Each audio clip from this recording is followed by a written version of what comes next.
like a jet, sting like a hornet. Knuckleheads get live and set it off if you want it dirty. Rocks down bruises, crushing fools, no jokes for styles more fatal than secondhand smoke. Don't provoke the wrath of this rhyme inventor, cause I blow up spots like the World Trade Center. Come with the super duper on his assault mission. The text technique, cause he's a technician. Wish it, he'll go away, won't help. No weapons, not skills a shot, cause any idiot can let off a Glock. Hard rock smelling the clutch of the sun toucher. You claim you got beef on the street, so what ya gonna do when real niggas roll up on you and you don't got your crew? Pull your Glock, but you don't got the heart. You was webbed straight from the start. Bought a tool and didn't learn how to use it. Got lost in Brooklyn, so you had to lose it. Just for frontin', you got that ass whack.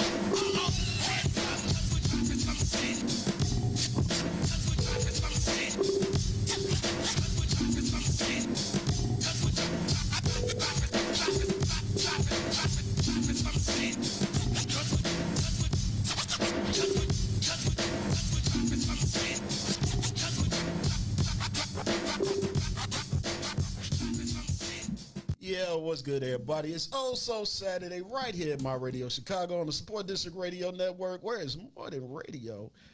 Man, we are in this room, we in the building, and we got ourselves a Chicago comedy legend in the building. We're so excited. When he coming? I'm looking for somebody. He right here with us. Is he coming in? He coming in the building. This is going to be an interesting conversation for me because I have my longtime friend. Yes. And I don't call everybody friends. So to call this man a friend over the years, and that's what he has been. The one and only, the one-man riot himself, Tony SCULFIELD, is in the building. Yes, man. It's a blessing to be in your place, man. And I got to say this right off the bat. I'm proud of you, bro. Oh, thank you, sir. Yes. I've been following you, and I'm like, look at my man Desmond, man. He double doing his thing, man. Man, I'm trying. I as far as me getting the radio, bro, I mean, I have to be honest. It was three people that really, inspired me to do this. You know what I'm saying? You, obviously, because of your career. Leon, because of his. Yes, sir. Damon. Shout out, Leon. Because of, following him with, 106 and everything he's done. Also, I got to give shots to one other person who suggested J Deep. Wow. Oh, wow. J Deep, you know what? People don't know. J Deep is like the little Yoda of comedy. Like, he'll whisper something in your ear and you might not get it right then, but then like 3 months later, you like, damn, J Deep was right. Right, but see, here's the problem with me. I was hard-headed. He told me years ago. Really? Yeah, years ago. Mm-hmm. That I should try it, and I just never listened. And then right before COVID hit, I was like, you know what, let me give this a shot and see what happens. And, went to IMS and all of that. Mm-hmm. Yeah, now here I am. Shout out to IMS. I am a instructor at IMS now. It's crazy. I never thought I'd be like teaching, but yeah, I'm instructor Scove. Yeah. Good instructor. Yeah, so, all right. I'm just going to ask this one question first, because I got to find something out. As long as I've known you, I've never knew, how'd you come up with the moniker? One Man Riot. The One Man Riot. You know what? My first manager, a brother by the name of Al Kennedy, a great promoter here in Chicago, used to do big shows everywhere. He still does. He's still like, one of the top guys. Okay. But he gave it to me. He gave me the name One Man Riot. Out of one day, just like, you know what, we're going to call you the One Man Riot. So I'm just like, okay, that sounds dope. It kind of describes my style. Right. So I took it and ran with it. But then I found out that it's a couple more people that were calling themselves the One Man Riot. Right. So I'm like, did Al steal that and give it to me, or did he come up with it first and then other people stole it? So there's a couple more One Man Riots out here too. They stole it. I have a comment already, Tony. Primo Fontaine said you roasted him in front of his woman back in the day. He said, never laughed that hard in my life. You, Bernie Mac, and Damon, true kings. Oh, wow. Yeah. And that's back in the days when roasting actually made the person you were roasting laugh. Right. And see, that's the thing that has been lost with roasting. Like, you don't want to roast somebody and make them mad. Right. You know what I'm saying? You want to roast them, and once the crowd sees them laughing just as hard, then the roast becomes beautiful. Right. Yes. Just were you there that night when Damon had to roast somebody at TNT and the dude ran up on stage and he ran and grabbed him and threw his head into the wall? Oh, I wasn't there that night, but I've seen a lot of that happen. I've seen some brothers, get hands put on them on the stage, and you know, TNT back in the day, it was like there was some good crowds, and then you know them later shows, it was some, that was when the Thugs came from another spot. Yeah, that late Sunday show. Yeah, the late Sunday show. They've been out all day drinking, so by the time they get to TNT, they ready. They ready. I mean, Desmond had that problem. Oh yeah. I ain't Desmond had to I'll talk just, about a skinny dude, the skinny jeans. I did. So I have a bit that I use to talk about men wearing skinny jeans now, you know, and basically the joke ran like, if you're a grown man wearing skinny jeans, and I said, would you walk out on Torrance and get hit by a bus full of illegal immigrants? That's all I said. Somebody That's all I stood said. up, Tony. I'm skinny. Bro, I got to wear these jeans. Bro got mad. He was like, I'm wearing skinny jeans. And I'm like, I didn't even know you were in the room. Bro. Right. Like, this wasn't even directed directly, but he was drunk and he took it personal. Uh-huh. So, long story short, me and my girlfriend at the time, we standing outside. I know she had her 9. I had mine on my hip. My cousin had my 357 in my. Y'all was ready. You know what I'm saying? So I'm it was on the like side it was in the little 3, dip. her, And he had his gun too, but he just couldn't get it out of his skinny jeans. He get it was out like, of his hold on, skinny wait, jeans. hold on. No. So we outside. She trying to calm me down because I'm mad. You know what I'm saying? And I had to realize I couldn't get mad because I was just doing my job. But you know, he pushed me a little bit. So I'm outside. We all talking, and then 3 of his buddies come out, and then he come out, and I'm like, okay, it's gonna have to happen. And he walked up to me. I'm sorry. I just took it a little too personal. Oh, wow. Yeah, see, he So thought he calmed had down, him you one. know what I'm saying? But yeah, he didn't realize how close he was. Wow. Yeah. And it's a shame, man. You know, it's a shame that sometimes that has to happen. But, you know, people have to realize once you come to a comedy club, you know, things are fair game. Right.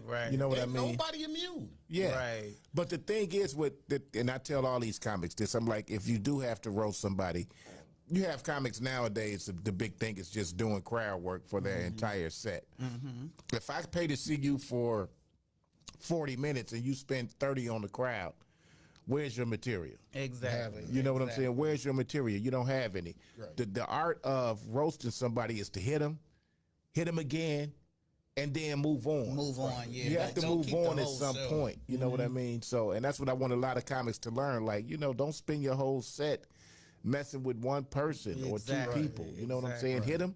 Hit them, move on. Especially in the situation of society right now. You know Yeah. what I'm saying? We came from that era where cats had thick skin.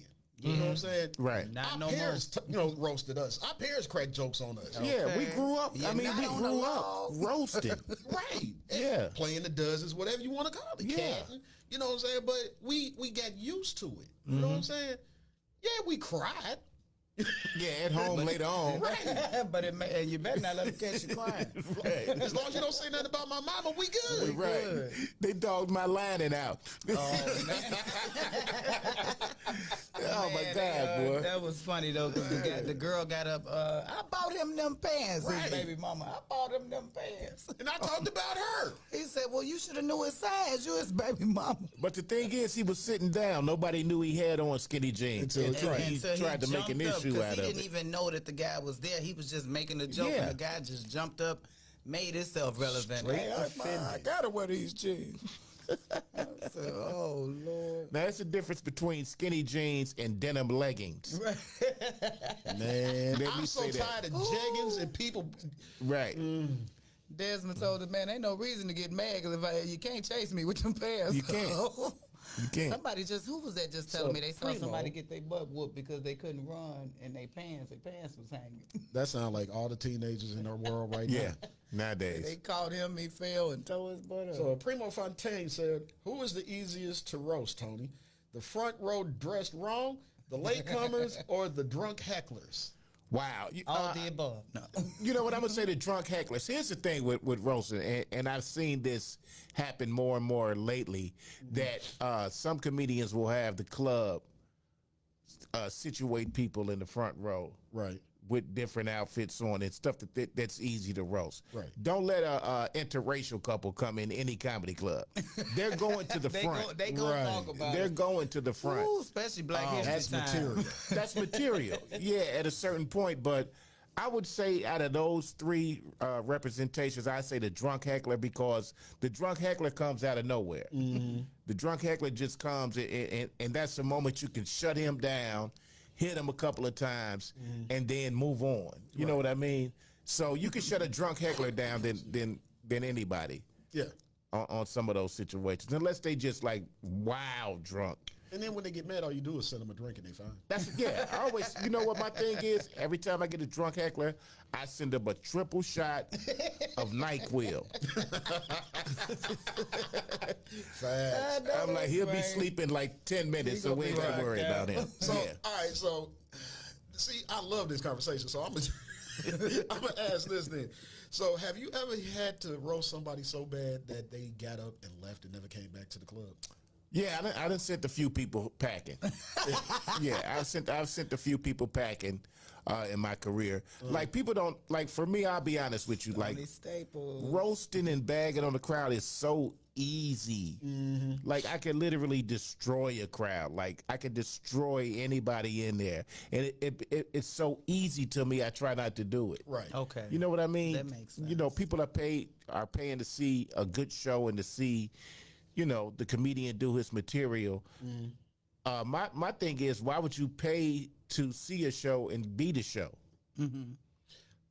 Yeah. Don't. You're right. So you're basically paying to be the show. You're basically paying to be because you're part of the entertainment now. Right. A lot of people think that they'll do that because they're trying to help the show along and make the show better. I don't need no help. Right. Like, let me do my job. You know what I'm saying? I've created Right, I got material. this. Yeah.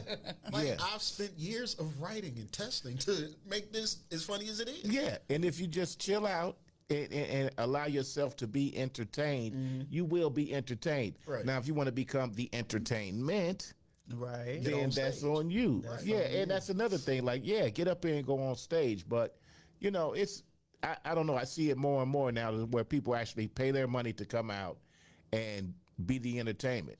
So I did a show for a church. Oh. And and the crazy thing was, this was some years back. A young lady asked me to come, you know, for her pastor's birthday party, right? So everything okay? Yeah, I'm trying to get my headphones, actually. So can you hear me? So anyway, I get there to do the pastor's birthday party, right? They call me up, Tone, and as I get up there, I'm into my first joke, just my first joke, and this brother is stepping dead on my punchline like he's seen me before. And I couldn't hit the punchline because he blurted it out dang near verbatim. I'm like, bruh, come on now. So I literally stopped. I'm like, bruh, let me do my job. I said, it's my job to entertain folk. You know what I'm saying? You sit back, be entertained, get your giggles in, let me do my job. So he's like, all right, cool, I got you.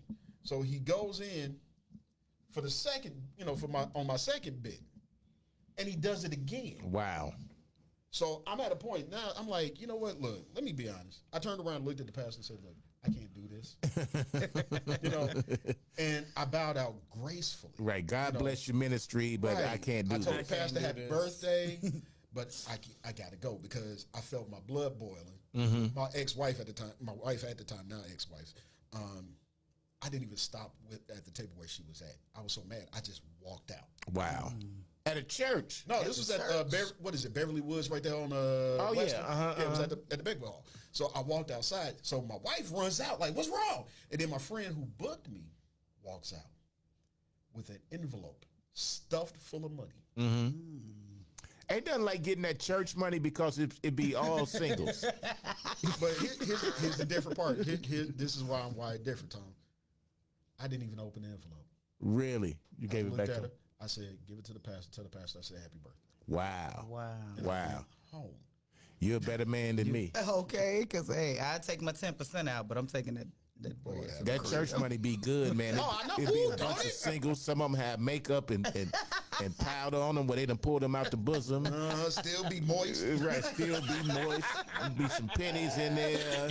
Oh, Lord. That church You know, money. shout out to Just Niece. She came to our church, her and Lady Lunchable did comedy, and they got to do everything they wanted to do and say. They like, you know what? This is a ratchet church. We able to say what we want to say. Shout out to Lady Lunchable. That's my Man, I girl. love them. I love them. Lunchy.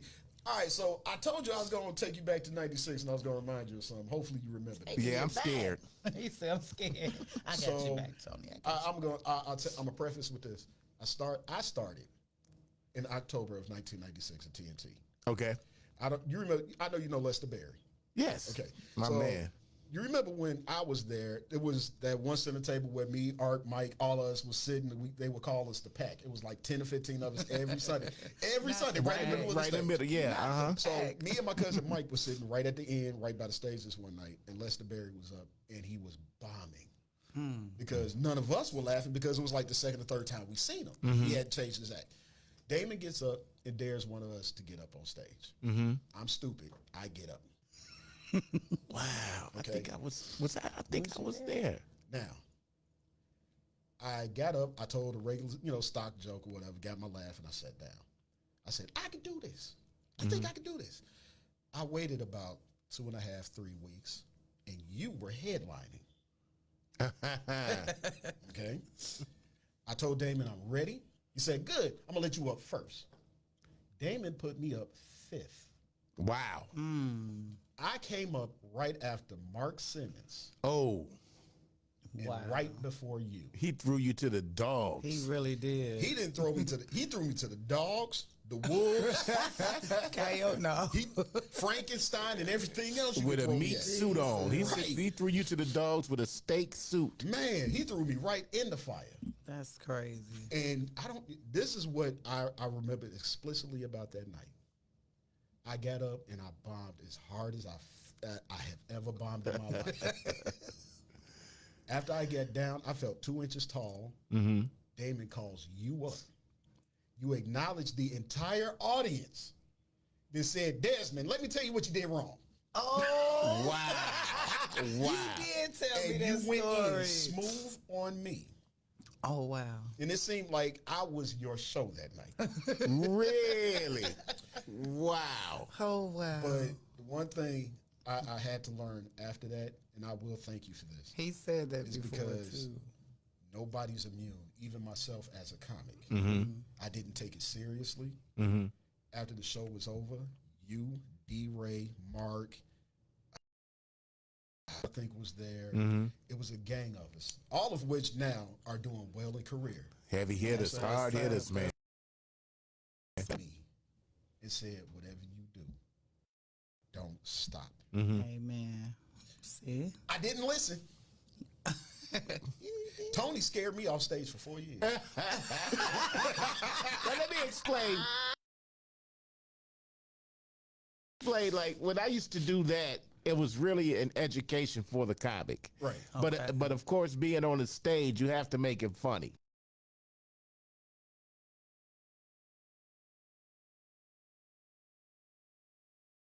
But at the same time, give the comic a lesson. Now, let me ask you this, because I used to do this all the time. Did I go in on the crowd too?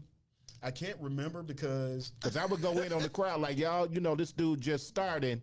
Y'all wasn't great at y'all job on the first Right. day. Y'all burnt Right. some fries. I can't remember, That's but what's what up. I do remember outside of that you said, you was like, you worked more on your outfit than you did your material.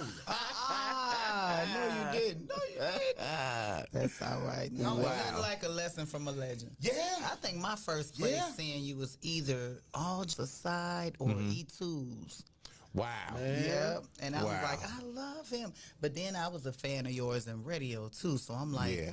how do you balance it? Which one is more to your liking? I'm a stand-up comic.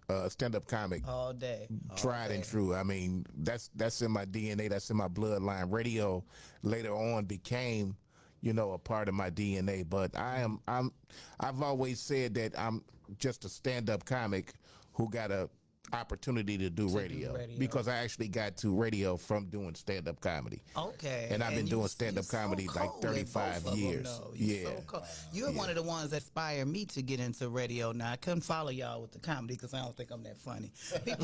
People tell me I'm funny, but to get up there, how you all do and just keep people laughing, gotta be a I think I'd be done ran out of Yeah, jokes. it's different. and also, when I came up in Chicago, man, I'm sure y'all know that Chicago is known throughout the country, throughout the world, Yes, as the yes. home of the writers. Yeah, yeah. Like, as far as the comedians that have come through this city Yes. are some of the most creative writers of comedy in history, and we're respected and known throughout this country. Like, people find out that you're from Chicago, like, oh yeah. you from them boys, you from the from that land of the group, go. yeah, you from Chicago, You Chirac. You got your pen game got to be crazy up here. You know what I Yes, mean? yes. And some of the people you named, I mean, look at D-Ray, look at Corey Holcomb, Shout out Dion D-Ray, Cole, look at. Dion. We had guys back in the day, God rest him, James Hanna, who went on to be a writer for like so many TV shows. Like, when I came up, I was scared of these guys. Really? Yeah, because I was just starting out. I had my little 5 to 10 minutes, and I would look at guys like a James Hanna and some of these guys, Duran Howards and Ali Leroy's. And Okay. I would look at these guys like, I'm never going to be this good. Okay. You know what I mean? You now. Yeah. Look at you. Yeah. You're so cold in everything you do. And I want to give a shout out to you because you are now an instructor at Illinois Media School. Woo. So, man, I take my hat off to you just for dealing with them students. Yeah.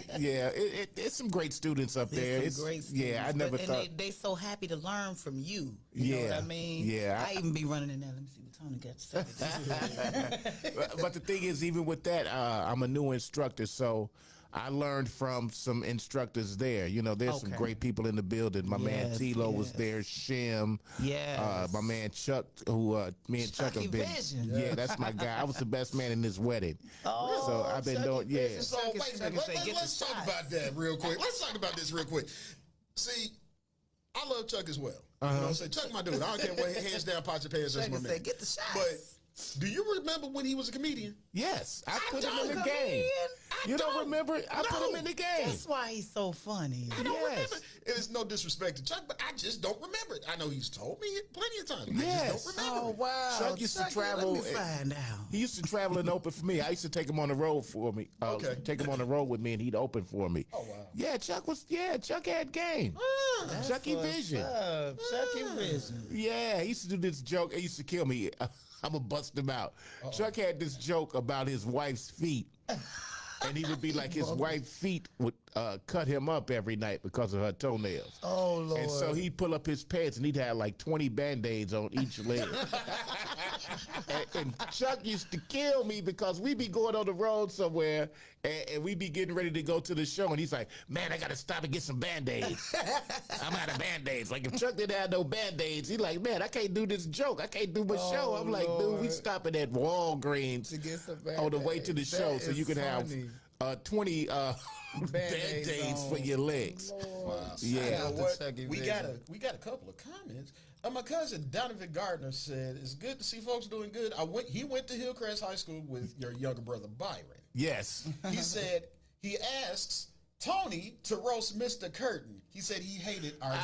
Oh, wow. Danny Curtin.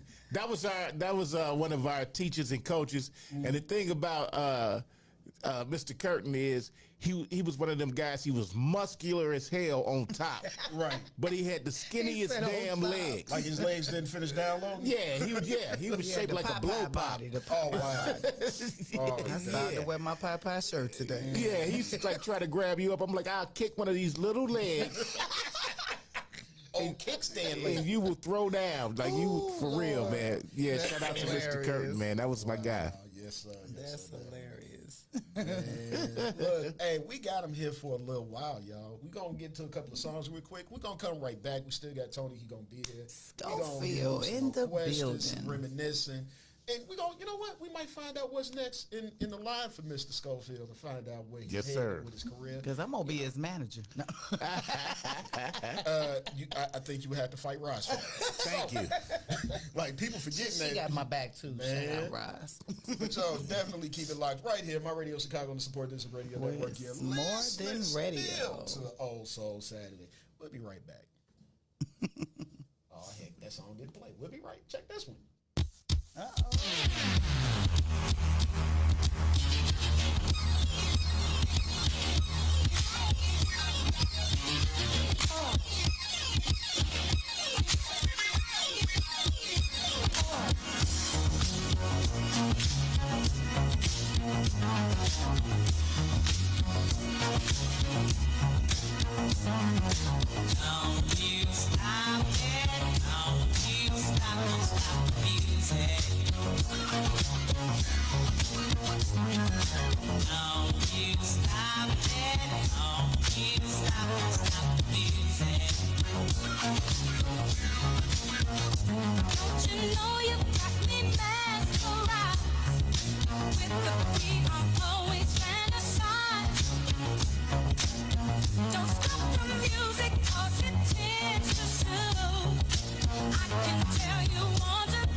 We still here. Got Tony Schofield in the building. Still here with Toy. In the building. And your boy, Desmond D Squared. You know, I'm getting conversation from Tony and Toy, and then I'm looking online and I'm getting conversation online.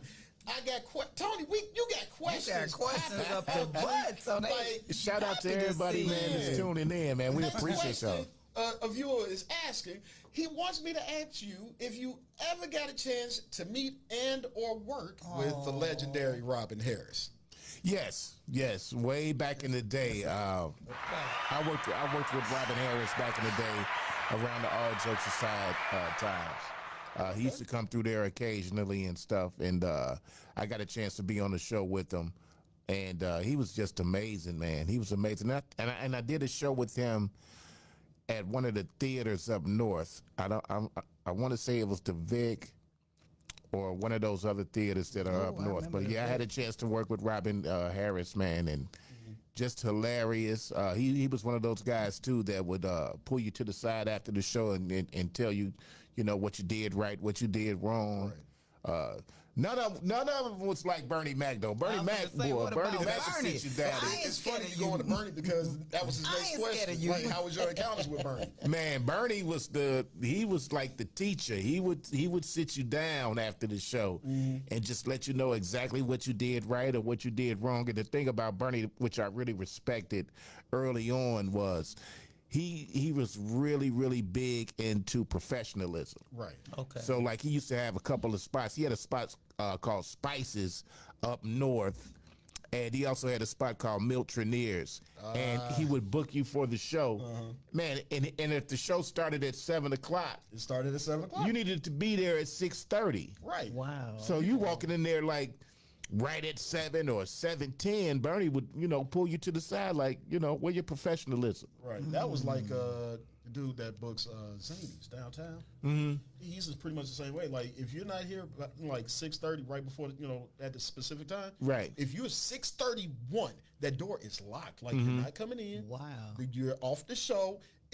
It's a lot of cats now like that. the professionalism isn't there. Yeah. It's not. It's Yeah. not. I was in the car smoking. Like, dude, you were supposed to be. They in almost this like door. you can't Right, I was here. without me type Right. of vibe. And that's another thing, like even like that, you know, smoking and stuff. Because back then I used to, you know, partake.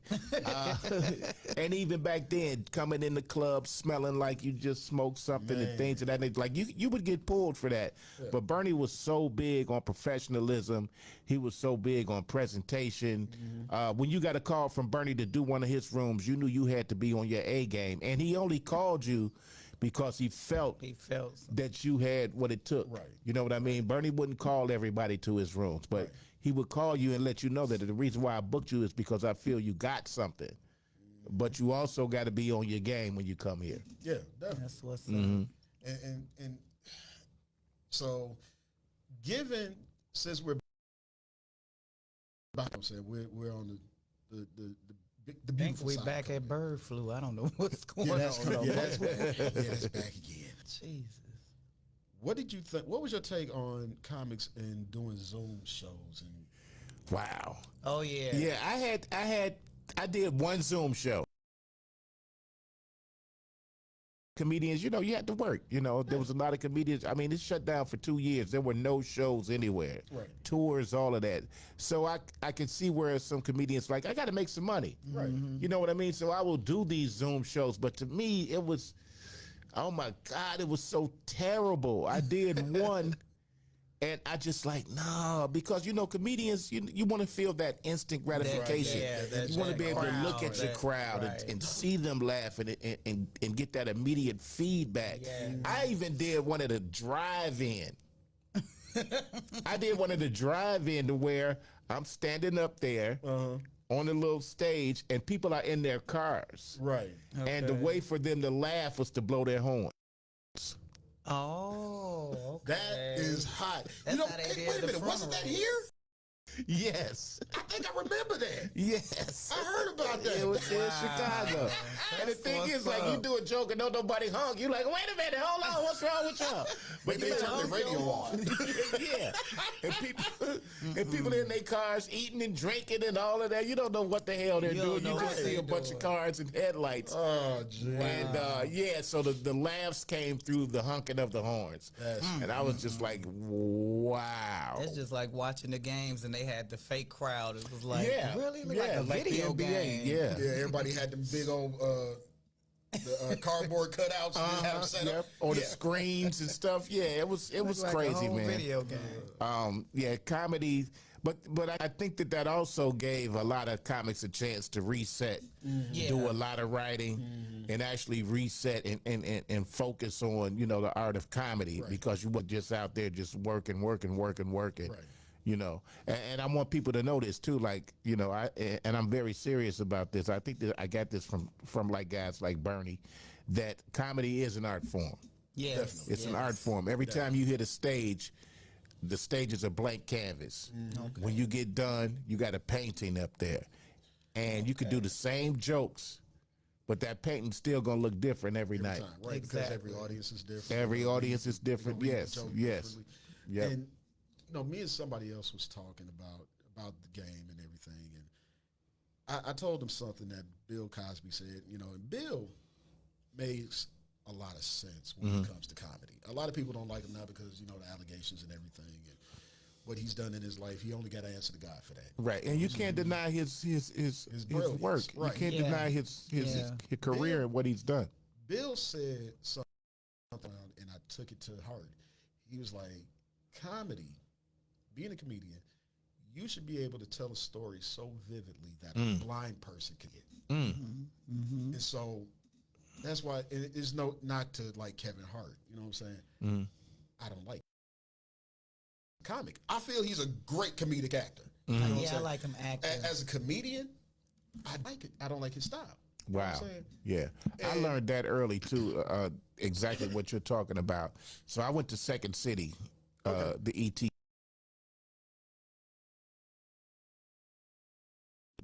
Before you even saw a stage as a stand-up comic, you were doing improv games and things. And I learned in my career early that you have to describe everything you're talking about and you have to act it out. Exactly. Okay. They should, like you said, they should literally be able to see exactly what you're saying playing out behind you. So if you're on stage and you say, I opened the door, you don't just stand there and say, I opened. You open the door. Okay. You know, I looked out the window. You look out the window. You act out looking out the window. You have to act everything that you say out to where, like you say, if somebody's not being able to see it, they see a scene in their head of what you're talking about. Right. It could be in. Exactly. Somebody actually invited me to go when Kevin came here. Not on the last tour. I think it was.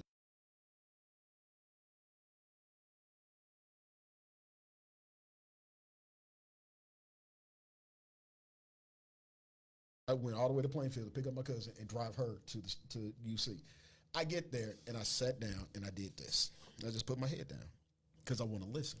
Okay. Instead of getting the visual. I want to listen. And as long as I had my head down, I did not laugh at a single punchline. You did not laugh. And my students, as much as I love my students at Metro Prep in Arlington Heights, they all love Kevin. I said, go home, turn the TV on, turn your body around. Yeah, because that's what's going to make you laugh, the body you will actions. not laugh, right? That's what made Kevin funny. Yeah, his react, the way he acts. Kevin's face when he screams is downright hilarious. Yeah, his mannerisms. Yeah, I think he's got some good material though. I think Kevin will talk about his kids. You know he gonna get it. And that's the thing. We can't talk about the kids. He'll talk about his kids. I had my son here a couple of weeks ago, but go ahead. Yeah, you did. Yeah, I mean, comedy is objective anyway. Yeah, it really is. You know what I mean? is. You could like one person that don't like another person, and people like why? Why? Yeah, they gonna want to understand why don't you? I think he's funny, but everybody's level of funny. Like I was telling Desmond before, some comedians are corny. I don't really like a corny comedian. I want to hear somebody making me laugh. Like not too long ago, I saw Esau McGraw. I was asleep on how funny this man is. My face was hurting for 3 days. That's how funny he was. Hilarious. He is a whole fool. The man said John Legend got a spirit in him. Just listen to him. Don't you? It's a ghost in there. I'm like, wow. Then he started singing it out. I'm like, oh, he sounds just like him. You need to hear the hemorrhoid asteroid joke. Oh no, not a hemorrhoid. So not he had Tony. He had this joke he does, bro. I don't know if he still does it, but I've seen him do it. Where he's talking about having hemorrhoid, like the solar system is up in the hemisphere. Oh wow, no, not the hemisphere. You know what I'm saying? And then he turns it somehow to shouldn't the hemisphere be in the ass, and then it's like the way he did. Stupid, like, man. It makes sense, like. Right. Yeah, because he come with some creative real stuff. Yeah, and see, a lot of people don't realize like there are comics out there who, you know, the mainstream may not have heard of or may not be in tune to, but comedians are like, yo, yeah, this dude is hilarious. There hilarious. Are people that are your favorite comic's favorite comic. I was gonna say, who is one of your favorite? Tony Roberts. Tony Roberts. So I love Tony Roberts. I do. That's the one that could do all the voices, right? No, like, Tony Roberts is the guy. He's from Detroit. He talks real fast. Okay. He's just like rapid fire. I mean, I'm talking rapid fire. Literally, his entire set. You don't get a breath. He was just here not long ago. Yeah, wasn't he? he was here with some more. As a matter of fact, I was on that show. Some more. I love some more. Yeah, that's he's hilarious. Up. That's what's Yeah, up. that's who I tour with. I tour with some more. Okay. Yeah, a well, lot. y'all come get me next time because I like both of y'all. But since y'all both are here, I've been dying to ask this question. Two comedians, two that I love. Y'all were both marked safe from Cat Williams. So what do you think about this Cat Williams situation? And are you a fan of his? Wow. First of all, Cat Williams.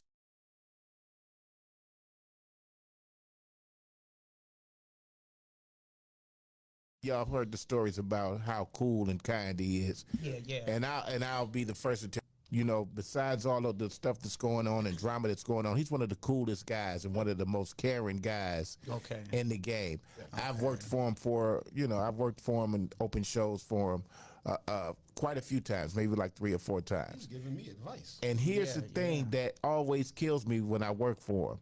I will get booked and paid by the promoter. Mm-hmm. I'll have my money in my pocket already and get called in the Cat Williams dressing room and get more money. Amen. more than what the promoter paid. Amen. And I'm like, dude, I already got, dude. You know what I'm saying? Just take it. Yeah, here, Keep just it take dry. it. No. This is your blessing. This is Keep your it like. dry. He's like, nobody works for me, and I don't pay him. Amen. I'm like, well, I already got. Amen. Don't worry about that. And we were in Milwaukee, and there was a young lady who won the contest on the radio to actually open up the show. She opened up the show with 5 minutes. Her prize for that night was to actually open the show. Right. So she was good. Like, you know, maybe her first time doing comedy, and she got to open up for Cat Williams. Okay. And the same thing, after he called me and he called her in and gave her like $1,000. Oh wow. All right. Well, where you at, Cat? I need some. And she was like, she's standing there like crying, like couldn't believe it. It's just like nobody works for me Without or getting on a show with me and not get paid. As far as what Cat said and the things that occurred after that, to me, you know, and as a comic, everybody has asked me that. And I think every comic has been asked that, you know, you have people feel like they have a responsibility to reply to it or give their opinion on it. Exactly. That's Cat's business. That's his business, right? And that's Cat's view of things, and that's Cat's experience. His facts, right? And that's his set of facts, like you say. So I don't feel that I could speak on what he said because all of the people that he named are my friends. Right. Exactly. Okay. The Cedrics, all of these guys are my friends. I just know y'all was Marseille, so Yeah, Yeah, he didn't say nothing about me. He probably don't know who I am. So even though I've worked with him, and I've had some interactions with Cat, but that's his truth. That's his set of facts. That's his experience. So I can't really, speak on it. It's not my place to speak on it, even though I'm a comedian. Okay. You know what I mean? Okay. So I'm gonna go here. What you gonna Did say? you Des? see the Lil Rel interview with Shannon on Club Shay Shay? Yeah. Club so- Shay Shay is all I can say. The comments he made towards our other comedy brother from the hood, from Chicago, about Corey. Yeah. First of all, you don't never Don't want left the to. gate open. You don't never want to kick that. You don't never want to kick that dog. You Not never Corey. want. Not Corey. You never want to. You never want to. Because Corey has no filter. None. He has no boundaries. None. Corey has found his niche, and Corey has dwelled in that area for years, and he's untouched. And where he is, and he's realized where he is. Right. Corey doesn't need like he says all the time. He doesn't need Hollywood. He doesn't need to be in the big movies because he's found his lane, and he's dwelling in that lane, and he's unmatched in that lane. Right. He is Right, unmatched in that yeah. lane. You got a So point you don't there. want to. It's like the crazy dude on the block. Right. You know, the one dude Leave him alone. that walked up and down the block with nothing but an army coat and one roller skate. Right. You just not gonna walk up and mess with him every day. You know Crazy what I'm Larry. saying? You just Right, when they call you right. crazy and your name, that's the dude you don't mess with. He don't care. So and you know, Shay, like, get out of here with that. Like, you know what you're doing. You know what you're doing. And I kind of got a problem with guys like that, like who constantly bring black entertainers or, black people in to talk about other black people. What's the white guy, Exactly. Vlad, and all of these guys.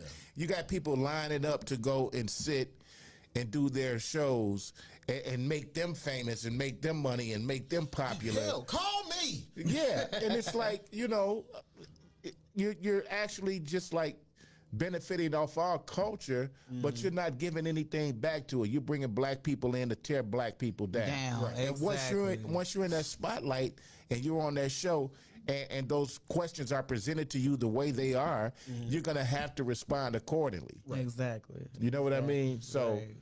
yeah. You say So, yeah. excuse me. I get it. We talk about Cat, sort of. I'm gonna just because obviously I never told you this story. Leon Rogers used to host a room on. Leon I went. I was booked, and I didn't know that Alex Thomas was in town and he was headlining that night. But also Cat was in the room with him. So you had Alex and Cat at the same show, Wow. which is when I tell Rare. you that, yeah. And then you got a room full of about 300 people. I mean, it was a packed night, and I was the first one up. And I told the joke, and one of the comedians, I'm not going to say no names on air, literally said, I'm stealing that joke. Oh, yeah. Because he felt his career was, further, obviously. I've had that happen. Yeah, but to say it in front of 300 people, Joke that's thief. stupid. No. So Leon gets up, basically says, look, you can't do that because everybody done heard it now. They know where it came from. Okay. So I get off stage. I spoke to Alex. And this is when I walked up and seen Cat. He was talking to a young lady. They were exchanging phone numbers. He hollering, throwing game. I'm like, Cat. He turns around, like, what up, Pimp? We had our little conversation. I said, I just need some advice. You see my show. What do you think? He looked me dead in the face, Tony, and said, brother, you need to go to L.A. And I'm like, okay. That was real young. tough. I was real young. You should have been on the bus the next day. Right. But you know what? At that point, when I met him, I didn't know who he was going to be. You know what I'm saying? I didn't know, what I'm saying? Obviously, we seen him in the movie, but, sometimes it's like, all right, that's it. But I never knew that he was going to propel himself into who he is now. Yeah. Yeah. In the BET Comic View days. Right. Yeah. You know what I'm saying? When we were shooting then back in LA and stuff, and nobody knew. Right. Nobody knew. He was Cat in the Hat. Right. And nobody knew, where he would take it back then. But it's funny that you mentioned Leon Rogers must be around with a lot of comedians are plotting to steal other people's jokes. Because I remember one night I was at Jokes and Notes, and I actually did a joke for the first time that I had been working on and wanting to do. And I did it for the first time. And I'm going to tell you something. It was like one of those rare occasions where I laid this joke out for the first time immaculately. Right. Just like killed it. Everything worked in the joke that I had been thinking about. Okay. And I destroyed it. I ain't even scared to say it. Anthony Anderson was there. Shout out to my twin brother, because everybody keeps saying we look like him. But go ahead. And he leaned over to Leon in the booth and said, I'm stealing that. I'm taking that back to LA, because this was a time when they were putting Anthony Anderson to host comedy tours and stuff. Right. I never considered Anthony Anderson a comedian, a I've never stand-up seen him comedian. do stand-up. That was a while when they had him like hosting comedy tours, and he was trying to delve off into comedy. Right. Okay. And I'm like, you're an actor, you know, Right. and you may be a comedic Stay in actor your or lane. whatever, but he told Leon that. Not knowing Leon, my guy. Right. Leon, my brother. We on the radio every day. Like, Right. you can't tell Leon Rogers that you're getting gonna ready to steal steal my my joke and take it back Knowing to good LA. and well he gonna see you at work the next day. Yeah. He ain't even wait. He told me that night. He like, dude, said he gonna steal your joke. I can hear him now. So all right, so that was a question I wanted to ask you earlier when you was talking about comics that, you came back, you've crossed paths with, that are friends and all of that. I watch Wild 'N Out videos every now and then, and shout out to Nick Cannon for putting a lot of Chicago comics on. I applaud that brother for doing that. Do you remember, or have you ever crossed paths? Because they say he's from Chicago. I've got some years in the Chicago game. I've never seen Rip Michaels in Chicago. Wow. Yeah, you got me on that one. Because they build him as, I guess, being from Chicago. Like I guess he's from Chicago. That's a new one on me, because maybe he was born in Chicago. Right. It left early, but I don't remember Rip coming up in the game here. Right. Unless I missed it. And I'm pretty sure that if he had been active on the comedy scene in Chicago during the time that we came up, I would have known who he was. Right. Right, 'Cause I'm right. like, Yeah. I'm like, Chicago. And I'm looking at him like, maybe I know him and forgot him. Like, Nah, you talking to me, and I know. So, no, I must have missed that. It's just like people like, Ludacris was born in Chicago. Yeah, Technically Aurora. Technically Aurora, but yeah, same But thing. he gonna So, say from the yeah, but same thing. It's a lot of people that were born here, and but they still Chicago is repping that they city. entity. Chicago, that city. So, I say, if you were born in the Chicagoland area and have not spent at least 2 years of your life here, you cannot claim to be from the Chicagoland area. yeah. I'm from the Chirac. Now, I get it. If you were born here and you left at 2, okay, that's fine. But if you say you were here and nobody can recall you being here, Yeah. Fess up, bro. It's just like when I went to California. I was in California for the past 6.5 years. Right. For a while. Yeah, I went down there to do radio at a station called KBLX. But man, I never ever embraced being a Californian. Right. He was like, man, you from the Bay? I'm like, dude, I am from Chicago, bro. I mean, I used to be down there rocking all of my Sox gear, my Bulls gear. Yeah, and they know it's Chicago, and no matter where you go, they Chicago. And they like, you been here long enough to, call you. No, I ain't. No, I'm from Cali. Nothing like being from Chicago. I'm from Chicago. Nothing like being from Chicago. We You go out struggle of town, different. We we brag from different. Chicago. Yeah, and Chicago's the only city that can go. The thing is, we're like right in the middle, so we draw from the East Coast to West Coast and down south. Right. A Chicago cat can go anywhere and make it. An East Coast cat coming to the West Coast, it's gonna be a little shaky. Yeah, it's same gonna be a thing little with an different, East Coast cat going down south or a West Coast cat going down south. It's gonna be a little shaky. be a little If you from the Chi, what? What? And I was in Evergreen, Alabama for a family reunion. When you go south from here, you expect to see something similar, you know what I'm saying? Especially when you're used to the life that we have. Right. We're able to go and find entertainment. I walked in the lobby, talked to the lady behind the counter. I'm like, hey, where can I go to have some fun, some entertainment? She didn't know what the heck I was talking about. Like, some what? Oh yeah, they I don't said, be knowing. They don't be knowing. Like, she said, well, if you go pertinent 30 miles in any direction, you got a Walmart. I'm like, Wow. okay. Walmart everywhere. So I'm walking back to my room, and the guy that was cleaning rooms was coming out to his cart, and he had a wife beat on, bruh. Right, do-rag. Right. I get closer to him, and I'm starting to notice his tattoos. And I'm like, that's a 6-point star. There's a pitchfork. He from the Like, side. he from the hood. You from the what I'm saying? side. So I walked up and said, what up, bro? How you doing? He said, as soon as he opened his mouth, he's like, nigga, you from Chicago. Right. I'm like, yep. I said, where you from? 87th the Cottage. Wow. He in Evergreen, Alabama. Wow. So I'm like, yo, where's a movie theater at around here? He said, bro, you got to drive all the way to Pensacola, Florida. I'm like, that's about an hour and a half away from me. Yeah. You're like, yeah, that's the closest. That's the closest. I'm like, nah, man. And ain't nobody got our food either. I was Right. in Tennessee, and I'm thinking, I'm in these South restaurants. I go in here and ask for a skillet. The lady say, baby, where you from? You want a cast iron skillet? Or what? Like, y'all ain't got no skillet. Where you? Oh my God, man! I was out in the Bay Area, dying. Like I couldn't get no White Castles. Man. I could not find.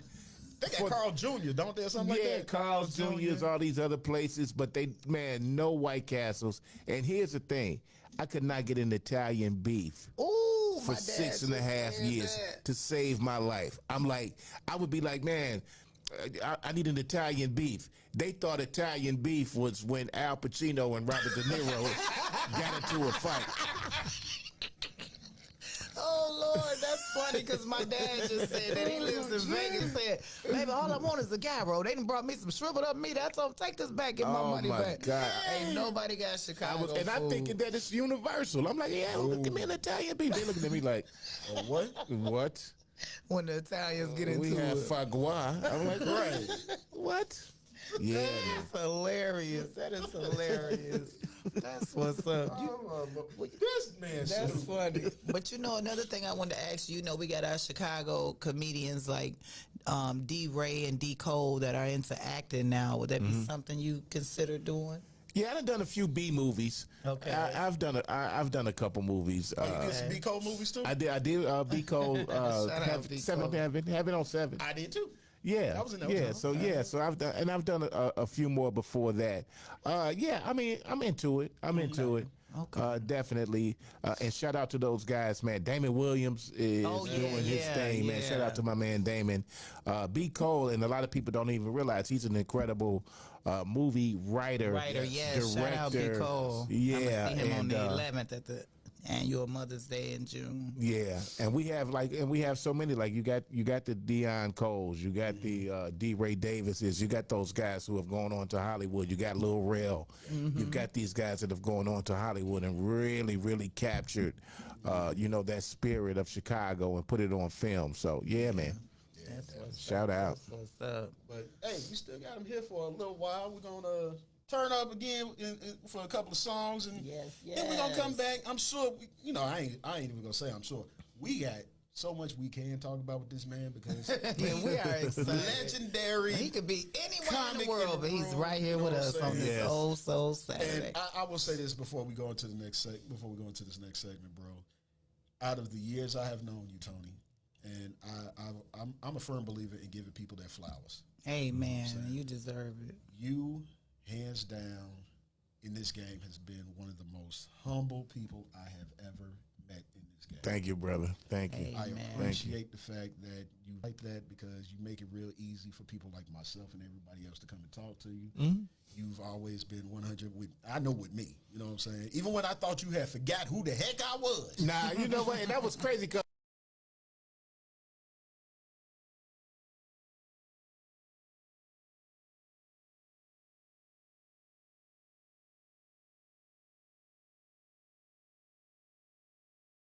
And I'm over there telling my I've been to him, y'all better, I've been to him.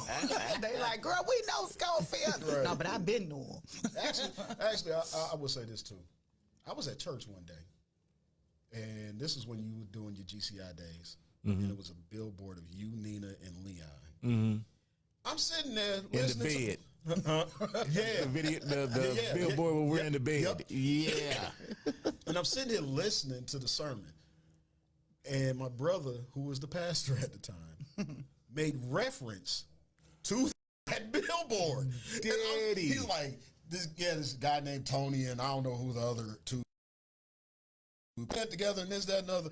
I'm sick. Well, it's no big deal. I was the assistant pastor at my church. And I'm sitting up there behind my brother. And I'm sitting here like trying to tell him close enough where he could hear it. Like, the names are Tony, Nina, and Leon. And I'm like, he keep going. I'm like, two of them are my friends. I wish I knew Nina, though. You know what I'm saying? And the fact that he threw that billboard with the people that I respect into his sermon warmed my heart. Man, but we got a lot of flack from that billboard. Sure. I mean, the idea was, who are you waking up to? Because that was the Right. slogan on the billboard. Right. And me and Leon, and I think I had on like a little stocking cap or, and the thing was that Nina was in the middle of me and Leon, and she was looking like shocked, like, oh my Right. God. Oh, wow. So a lot of people took it as her, who are you waking up to? As opposed to all three of us, and we're asking Chicago, who are you waking up to? Right. So we got so much flack about, like, I mean, people were even saying the word rape. What? Yeah, it looked like we raped. Oh, Like wow. we got a lot of flack. There was one on 35th on top of a building, a big one, huge one. And man, we got so much flack for that billboard. Oh, wow. So much flack for that billboard. I got a question, and we're going to start the next segment with that question. I got to ask with something concerning that. Y'all keep it locked right here. Oh, so Saturday. Got Tony Where Sco in it the is building. more than radio. Yes, sir. Chaka Khan. Chaka Khan. Hey. Chaka Khan. Chaka Khan. Chaka Khan. Let me rock Chaka Khan. Let me rock it, that's all I wanna do. Chaka Khan. Let me rock Chaka Khan. Let me rock it, let me feel for you. Chaka Khan, what you tell me what you wanna do? Do you feel for me? Feel for you. Chaka Khan, let me tell you what I wanna do. I wanna love you, wanna hug you, wanna squeeze you too. Let me take it in my arm, let me feel you with a charm, Chaka. Cause you know that I'm the one that keep you warm, Chaka. I make it more than just a physical dream. Rock Chaka, baby, cause you make me wanna scream. Let me rock it, rock it.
It's all I wanna do. Shaka Khan, let me rock Shaka Khan. Let me rock you, got the feel for you, feel for you.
It's all I wanna do. Shaka Khan, let me rock it, Shaka Khan.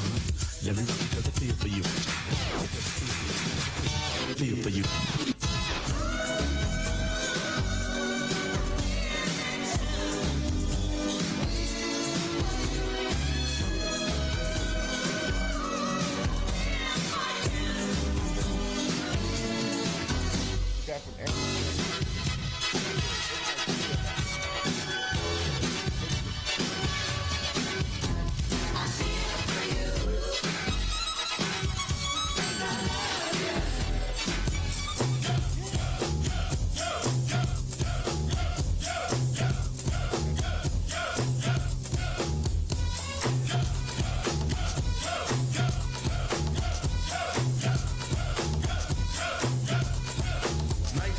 Sharp rock jumps upon the scene with a lean and a pocket full of green. The green doesn't symbolize I made it on the top, but RoboCop last year was a shot. The tone of the pop light touch shook your butt. Kids are screaming, the media says what? Kind of music is this for you to dance to? The man with the plan and the band demands you. Leave the smack and the crack, or the whack, or the ball and the knock, keep a smile like that. Leave the knife and the gun in the store and ignore temptation sent by the nation. Racial game cause it's pain needs a new rep. In your hearts and mind, never forget you set. Walk-ins and when you walk in, you don't just one. Black on black, remember that, it's important. Anyway, the shunless one, bring forth the fun. No hatred, the summer's almost done. No time for sleep, jump in your Jeep and pump up the funky beat. Holy, beaver goes off, yo, smash it, then trash it. You're too young to be plumped in a casket. Just get your boys and bring the noise and just swing it. Now, party people, sing it.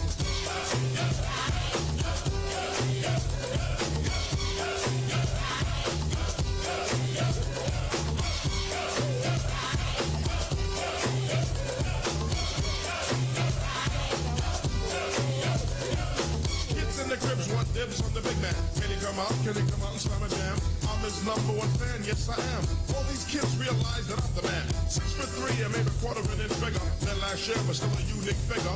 Rob Stringer, Doc, no dinky and hot dog. Know that I'm a man that was born to have a mic on next to me at all times, ready to kick a rhyme. That'll get me out of financial bind. That's why when it comes to fans, I'm never mean. Kids on St. James between Gates and Green always says hello, cause I'm a modest fellow. Never trying to play a superstar that's hollow. Cause if these kids don't go buy our records, we'll be has-beens and frustrated. So we owe them to pull out your pen, sign an autograph, you might make a new friend. Just get your boys to bring the noise and just swing it. Now party people in the house sing it.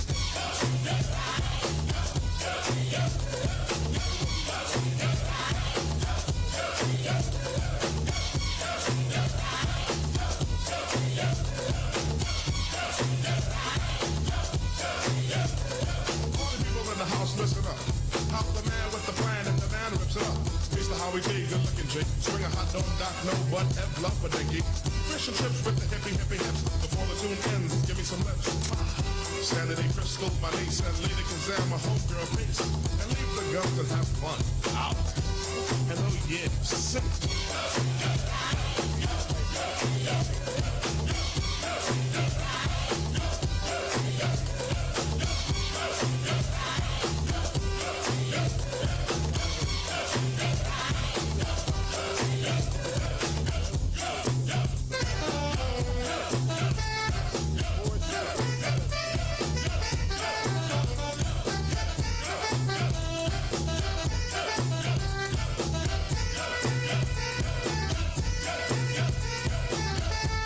Well, coming back to 1990, Chubb Rock jumps up on the scene with a lean and a hardcore dream. The dream wasn't crafted to be pornographic. Decency started from the crib plus kids. Don't need to hear all of that on a rap. The strength of my vibe placed Chubbs on the map as authority.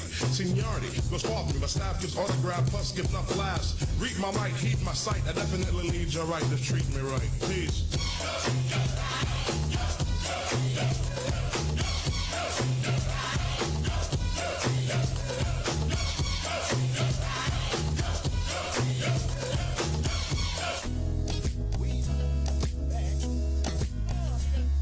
Don't stop that. We back. Also Saturday. Right here. Tony Schofield still in the building. Got In Toy the building with us, y'all. Oh my God. So we brag different today.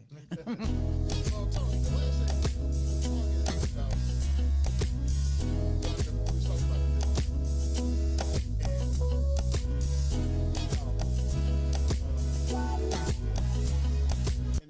thing, and how y'all caught flack for it and all of that, and and the questionability of the board. When that board came out, I know somebody in your life had to question what the hell were y'all thinking. What did Ross say? Yeah, and that's the thing too. We woke up like That's this. the thing too. Like, and we were even talking about it because me and Leon were married at the time. Right. So we were even talking about that during the time that we were shooting the billboard and all that stuff. Like, you know, what kind of message is this going to send out with two married men? Right. But my wife is cool as a fan. Shout out to My wife- Mrs. Schofield. Yeah, my wife has always realized in my career that this is my job and it's entertainment. Right. And, you know, it is what it is. Right.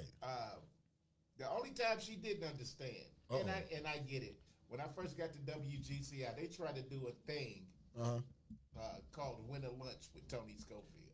Oh. Where I would take a listener out to lunch. Right. Okay. You know, more than likely it would have been a female.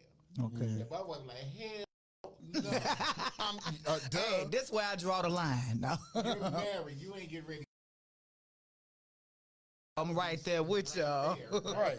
So they ended up changing it to Lunch with Tony, and they brought in Tony Braxton. Okay. So we did a thing, I think it was at the Palmer House Hotel. Okay. Downtown, to where you could come and have lunch with me and Tony Braxton, Tony. But yeah, but my wife is so cool. Like, she really understands what's going on.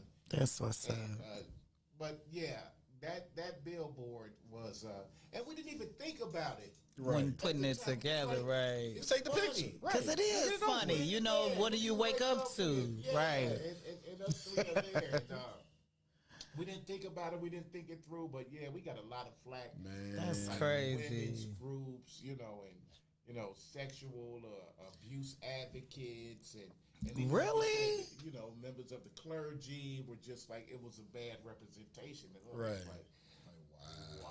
So did you all have to take it down, or? Yeah, I think it ran for a little bit, and then they took them down. Oh wow. Yeah, it ran for a little bit, and I think that the time that, you know, we had a certain contract for a certain, you know, amount of time, and I think as soon as the day that thing was over, they like yank all that. That's bogus. Oh wow. So, all right. Speaking of Tony Braxton, did you ever think she'd be married to Birdman? No, hell. I said that's how she woke up. No, I'm just Yeah, I didn't see that coming. yeah, at all. that's Birdman's So- wife now. I've never asked this, and I'm going to go ahead and ask this. You know, obviously, your departure from GCI, you know, was shocking to me, at least. You know, what I'm saying? At Wasn't least. no more shocking than it was to me. Like, Then I'm it was sure. to me. If you could, I don't know if you want to, but if you don't want to speak on it, let me know. But what happened?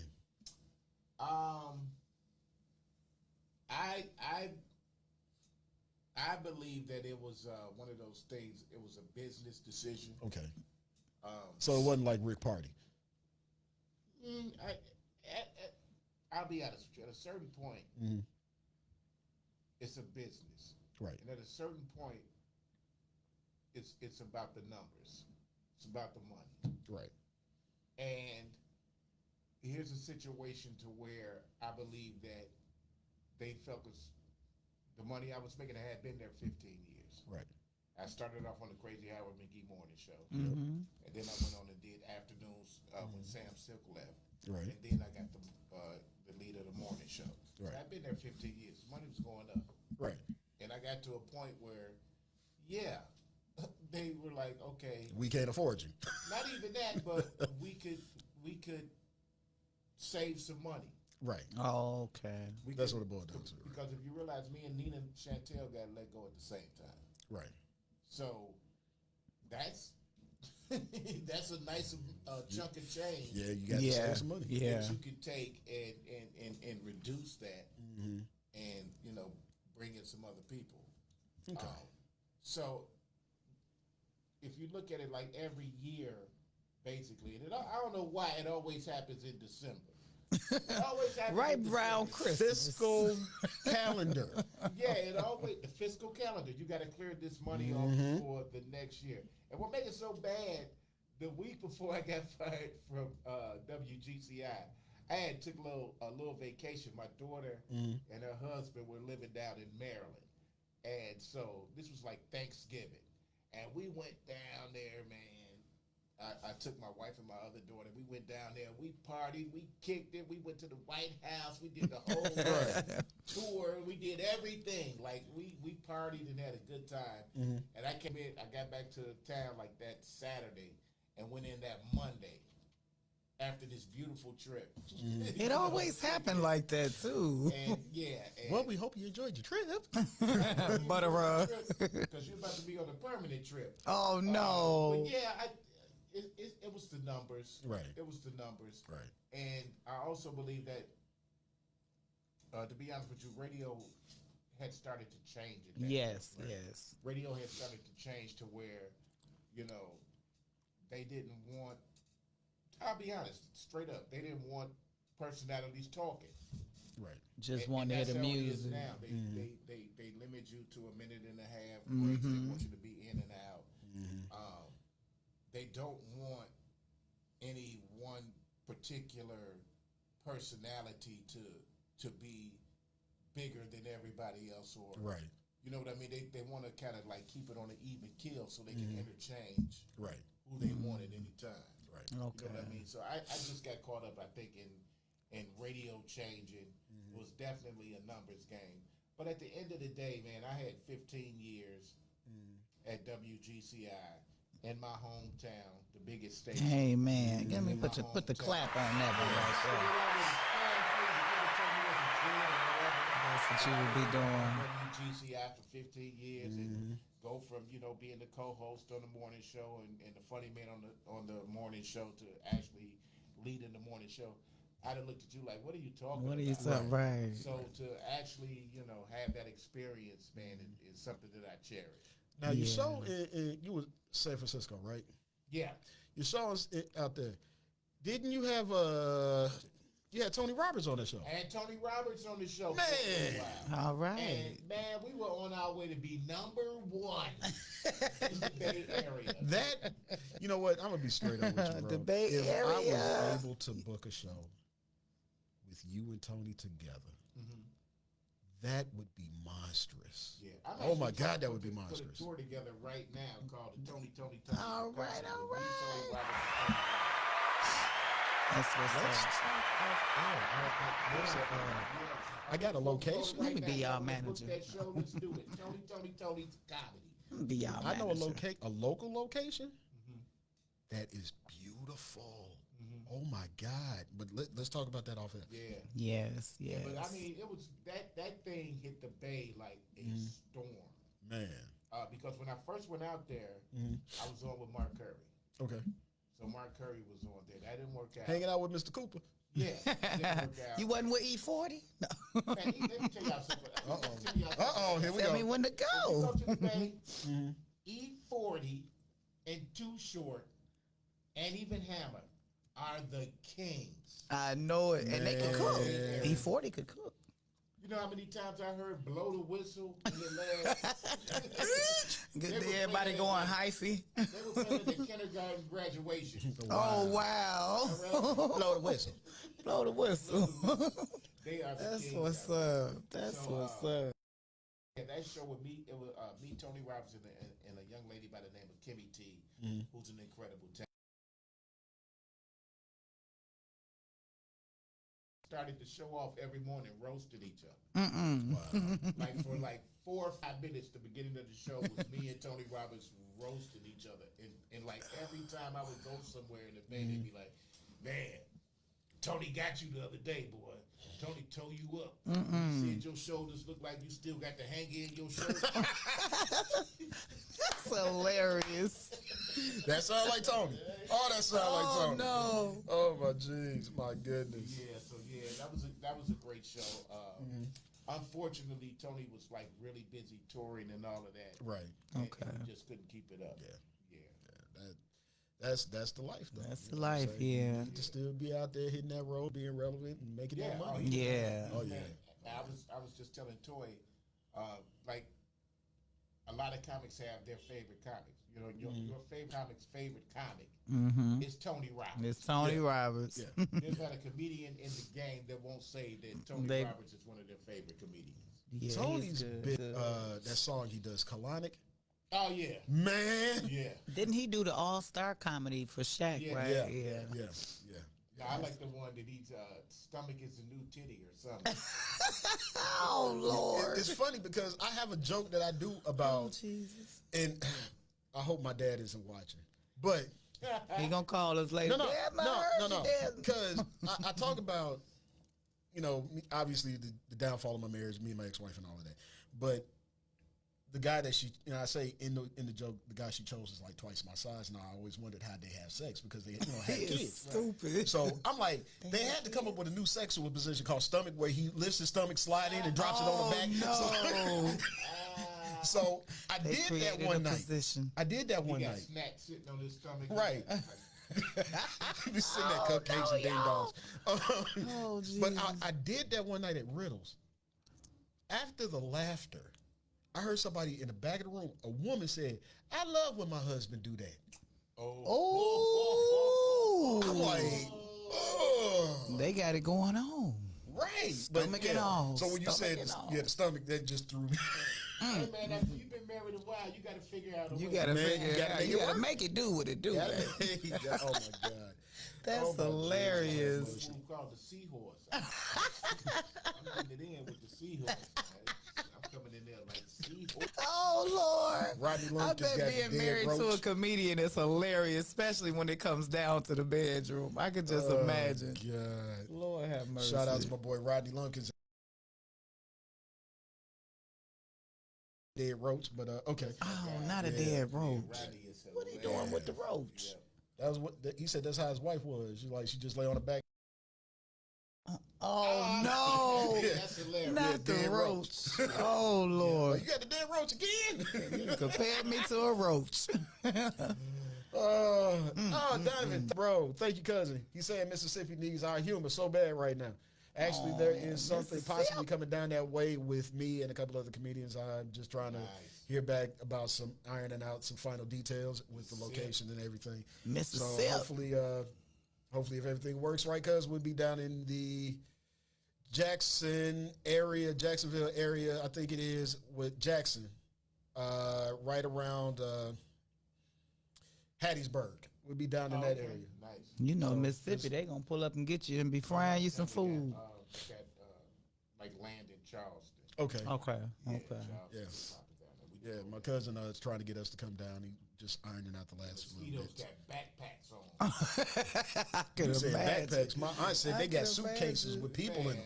Mosquitoes, like, what? What? I can't do them Right. bugs. I ain't with the summer life, y'all. Shoot, you see a doggone 5-inch mosquito, you know to stay in the house. Oh, Like take all your blood. Right. look, just G Queen your of the blood damn, they got about you. nothing on the mosquitoes down there. Mosquitoes coming through like they didn't let the G's in the door. Like, But I ain't gonna lie though, you could go into like a little raggedy, rundown shack of a store though, and get some of the best barbecue. yes, sir. Yeah. The best food Man, when you they ever pull had they in pull your up life. on you Outside of frying Chicago. food out the truck. Man, Dude at the register missing a thumb, everything. got a toe and a knee. That's all he got. Get your chicken here. Man, look, we was down there, bro. It was 5 o'clock in the morning. I opened the door and it was so hot you could see the heat dancing off the Oh, ground. see, I can't do that type At of 5 heat, a.m., y'all. I'm just trying to walk to Walmart, not Walmart, Waffle House next door, 20 feet outside outside the hotel. Can't do it. I Drenched can't. in sweat I can't. Can't do it. in December. Yes. And you know if it's hot at 5 a.m., Yeah. what's it gonna be at 12 noon?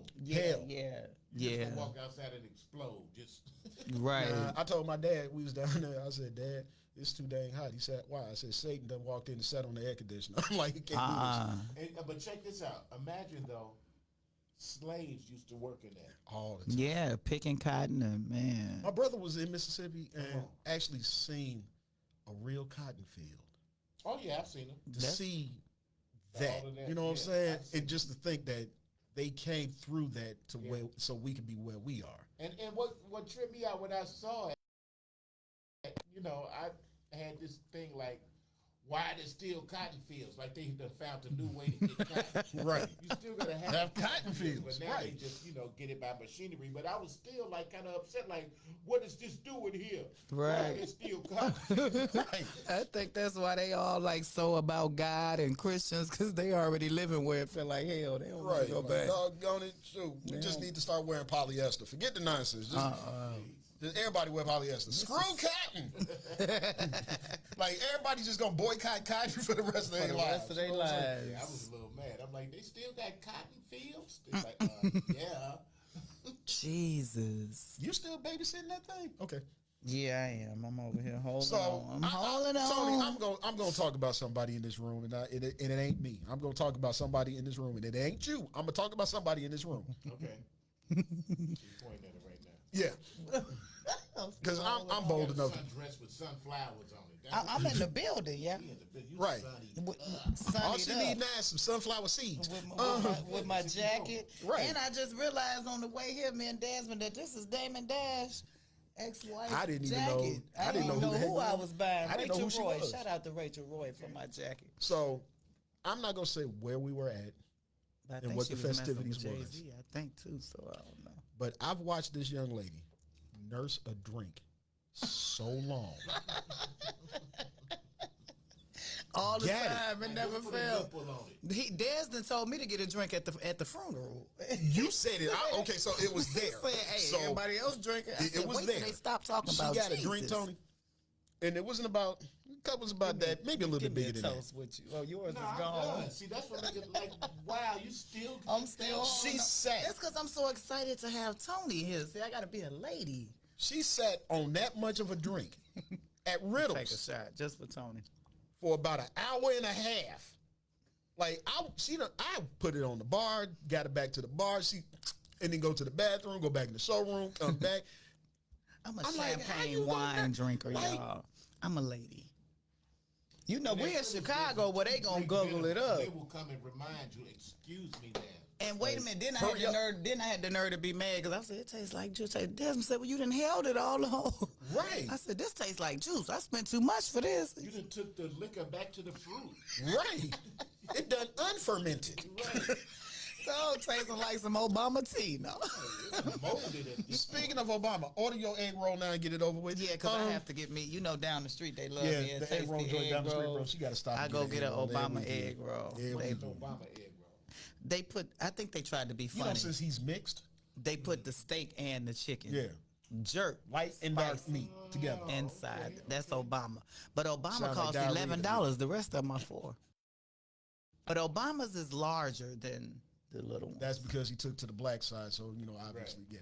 It was some construction workers in there, and they brought a white guy in there, and they like, hey, you want to try the Obama egg roll? He's like, sure. The Barack Obama egg roll.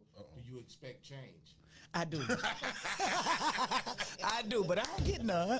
But I do. What you paying with? Yeah, change, bro. I do. Okay? Oh my God. Toy, I know you got a segment that you normally do. Yes, I'm so excited to have Tony in here. I right? forgot all about everything I was forgot talking about. everything Let me else. just say something. What's up? While I see this right now, you are just like me. That's why I get it write from you. everything I get it from on you. paper. I have like basically 3 or 4 of those big bands at my Ooh, house. I got so where much wrote paper, I need to Tony throw it away. The radio. I got like 10 years of material. Tony's tripping Right. written out on paper. You got to. See, Desmond want to go cool on me. He gets off the computer. You know, you gotta go he talking real good what? off the computer. I used to do that a lot. Like even in my comedy, I would write so much. You gotta write it. You know what I'm saying? I'm that a writer. I would start losing stuff. I was gonna say You know now what I I'm may saying? lose where I put it at Like now. my ex-wife, if she were here, she would tell you. Like we would be out at dinner, I'll be on a napkin because something caught my attention. But then I'm like, where it go? You know what I'm saying? Like I need that. Like where it go? Yeah, he can remember stuff. Yeah. I and so now I just tend to just flow with it. You know what I'm saying? Yeah, but like I've woken up out of my sleep in the middle of the night, like, oh man, yeah, that's funny, and write it down. Me too. And then wake up in the morning and look at it like, What the hell was what I the thinking? hell? I got to prepare. I got a professional in the building. What the hell? Hey man, my cousin Donovan said, "Hey man, lay off the coolest co-host. She's lazy." Thank you. I love y'all. God, but he ain't got me in here juking today. See Tony here. I got to be a lady because he had me being more than the co-host. Now he get to throw in his house music. Yeah, I did like a 16-minute. He had me in here twerking and everything. They She watching just him. started dancing. Then he let everybody know so they in the window. Wait a minute. You Now. almost got kicked out. Almost got kicked out, man. Told him I got my Christian friends watching. Now don't be putting me on Hey, blast. you the one that started dancing, not me. I did. That's your all fault. right. That's all right. You got to get it in while I still got a good leg now. Good knees. You got instead of 2 good making knees, you got 1 knee. I got one good knee. I got to One get it knee. in now before it's time to get a replacement. I got to get it in, Desmond. All right, I want to hear your segment. You want to hear my segment? All right, y'all know it's the 11th annual Mother's Day in June, hosted by his buddy, my buddy, B. Cole. We in the building Saturday, June 1st, 2024. Doors open at 6 p.m. and it is starring the lovely Angela Winbush. Don't y'all remember Angela Winbush? Yeah. With that smile and My First Love. They used to be Ronald Isley's ex-wife. I was just getting ready to ask that. That They was, still together? you know, he's with Candy now, the lady who used to sing his okay, background. yeah, Yeah, They be thinking he got a lift and everything now that he with Candy. You know, Ronald got that because he wasn't that fine back in the day. I think I can get with Ronald now. He got the little salt and pepper going on. Did you hear the song he got with Rick Ross, the biggest bosses that you ever? Somebody said, why is he trying to rap? But Ronald, he doing it a little good. But y'all, this takes place Country Club Hills, Amphitheater, 4150, 183rd. Is also starring Shining Star with the Earth, Wind, and Fire tribute. VIP tickets are $100. General, $50 on Eventbrite. And I've been giving away You want to go? You want to go see Angela Winbush? What date is that? It's June 1st, the 11th annual Mother's Day in June. I got you. I'm going to bless Tony with some tickets. I already blessed Desmond, but he didn't take me to see Janet Jackson, but I just figured I'd bless him anyway. Also, we got Events by Tiffany presents a pre-Mother's Day party Saturday, May 11, 2024, 6 p.m. till midnight.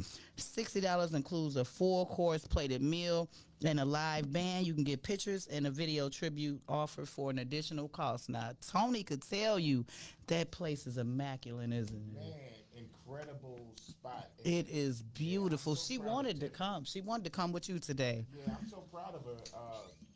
With the space that she created, man, it is really, really nice. It is beautiful, man. And they have good food. They cater you the food while you're there chilling. And he's going to see Janet Jackson, as I told y'all. So Janet Jackson and Nelly Together Again tour Janet's 50th anniversary in entertainment takes place at June 19th. You can get the tickets from Ticketmaster, and Chris Brown's coming to United Center. Also, Brown. Desmond talking about, I don't want to go see Chris Brown. I don't like him. I told him he's sensational. What did he do to you? That's one of the biggest, one of the big stars that I've never got a chance to see. Never got a chance to see. I never got a chance to see Chris Brown in concert, and I would just love to see him one time. At one time, he get his juke on now. I remember my kids used to love him. Bow Wow and Chris Brown. I had to run around, get Bow Wow and Chris Brown, everything. Now they didn't grew up. I ain't looking for Bow Wow, but Chris Brown, I might, might get a little handsome. Let me tell you something. My daughters came up during the Scream tour. Oh, wow. Oh, my God. And I was working at WGCI, so of course I had tickets every year to that. And, man, I actually took them to the first one. And after that, I told my wife, that's on you. That's on you. That's on you. Taking these kids to the Scream tour again. Did you ever have to take them to see the Jonah Brothers? No. I remember everybody was selling out with the Jonah Brothers. What was the comedian say? I messed around, got him some Ozzy Brother tickets. Them Jonah Brother tickets cost. Jonah Brother tickets cost too much. That's hilarious. I thought Hanson was bad back in the day, but the Jonas Brothers. The Jonas Brothers, man, you You gotta know who was the craziest thing? rob somebody to go Tony, see them. you don't know this, but you might have seen me back in the day with it. But I used to do a lot of concert security. Okay, craziest concert I ever worked. And don't get me wrong, I give props to the Jonas Brothers, Hanson, all of them groups like that. Doggone Spice Girls. Oh, wait, I had to get them kids them dials and everything. Bro, like, when I walked into work, my mother told me like 6 o'clock in the morning that I had to work. I thought I was off until I looked at the news and didn't know the concert was that day. I get to work, and you see 60, 70, 80-year-old women in mini skirts, push-up bras. Yeah. They represent. You know what I'm saying? But the stupidest thing ever, you got about 60,000 people here in Tinley Park, and the women start fighting. Wow. I seen more spaghetti straps. I seen more topless fights. Hair wigs. All because they babies couldn't see. Yeah. As a man, I couldn't do nothing but stand back and watch. Right. Like, I want to stop it. Man, Look like to see it. Here it go. Right, but as far performance, my daughters had a Spice Girls phase where they were just in love with the Spice Girls. And what killed me, they got the video game.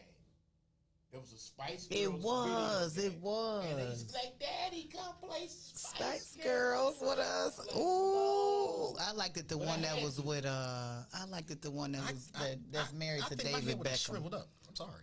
I liked the David Beckham. I was Tony Spice. Oh, speaking of the Spice Girls, Mel got the one that had Mel the baby B. with Scary. with Eddie That's Murphy. Scary Spice. She's got a book out talking about the truth, and she's found new love. She was actually just on the Tamron Hall show. Okay. Those Yeah. are two And her beautiful daughter women. is splitting image Yeah, of Mel her. B's, Her daughter by Eddie Murphy that he didn't claim at first is splitting image of kind of like both of them. It looked just like his kids with Nicole Murphy. Eddie done had a couple of dimes. Nicole. Yeah. Dimes, Nicole dime looking like Hannah, didn't she? It don't. No, they passed dime. Yeah. He had a couple of quarters. He had some quarters, some half dollars. You know what I'm And saying? I'm sorry, Eddie Murphy is just not attracted to me. I'm not attracted. Charlie Murphy, he wasn't attracted, but he was so ignorant. He was kind of cute. You see a lot of women like Charlie because of the gritty side of him. Yeah, he was almost like a thuggish, ruggish bone type. He you know. was. You like a thug gentleman. You like a dude to Yeah, stand put personalities in it. right. See, Choke I'm out from and help you Inglewood, back Tony. up. I can't help it.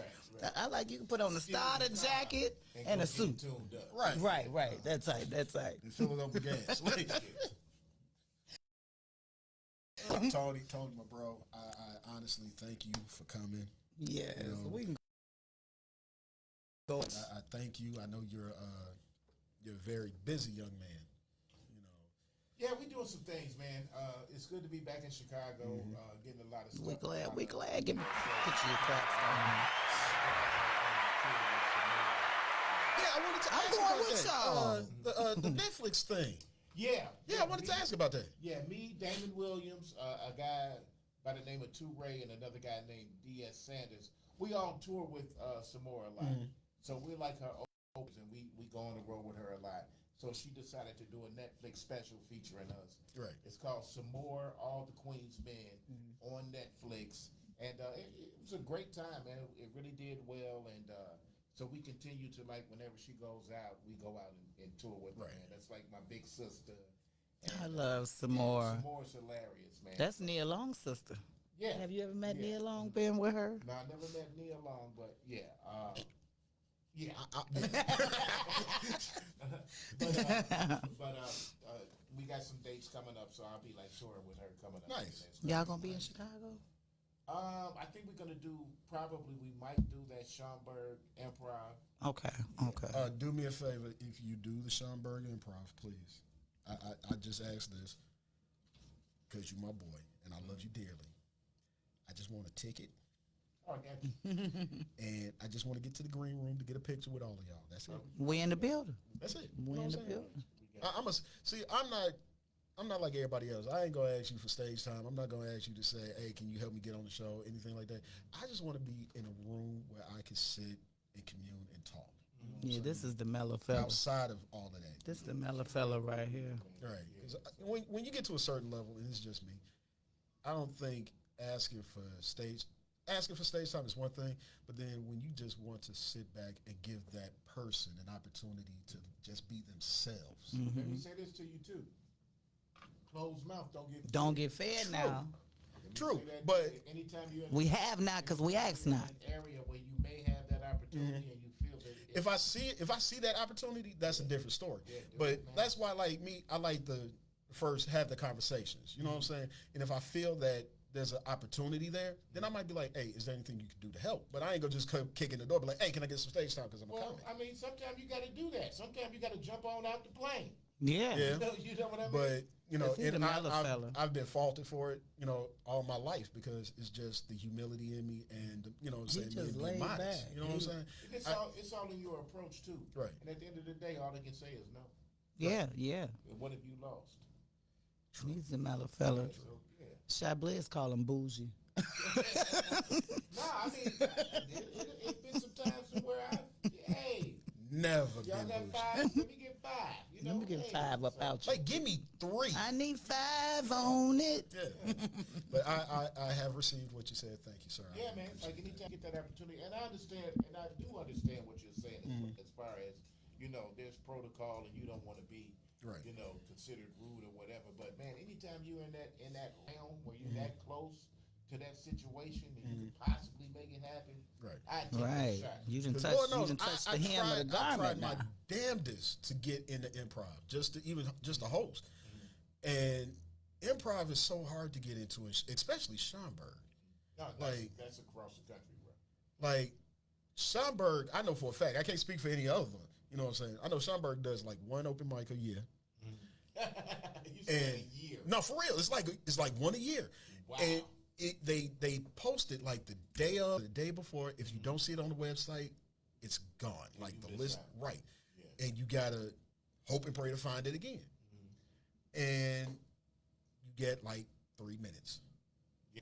And that's what kills me with a lot of the improv and some of these comedy clubs. 3 minutes, bro. It's like that with what's the other club? I'm Really? going? Laugh Factory. Laugh Factory. 3 They give you like 3 minutes. What you gonna say in 3 You gonna minutes? Say, hey, what's going on? And good night. And Now, did you like that? No. what I heard is how it's done in L.A. Yeah, Oh, it is. okay. So they brought that mentality with their clubs here, Yeah, but that can't work here. yeah. It really doesn't work as a model anywhere. Right. I'll be real, because I'm real. A lot of times with these open mics, man, it's not really even about booking talent. No. It's about, packing them people in there and getting that money that night. They You don't tell care. somebody 3 minutes, and then a lot of times 3 minutes. they have people that they're already interested in sprinkled into the Right. real people who signed up. Right. You know what I mean? So you can't get caught up into it's a weird game. It's Yeah. a weird game at some levels. Sure. Like even when I was like for a long time, I ain't gonna say a long so when I actually started the open mic at that location on a Monday night for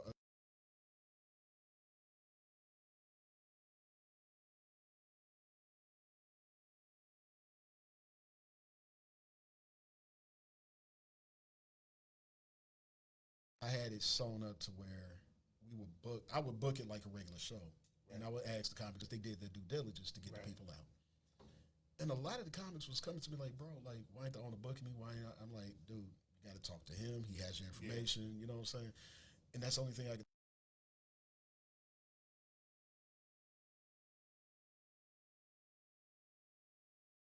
And do what you do. You know, and some of them have managed to move to open mics because you won't work much. Yeah.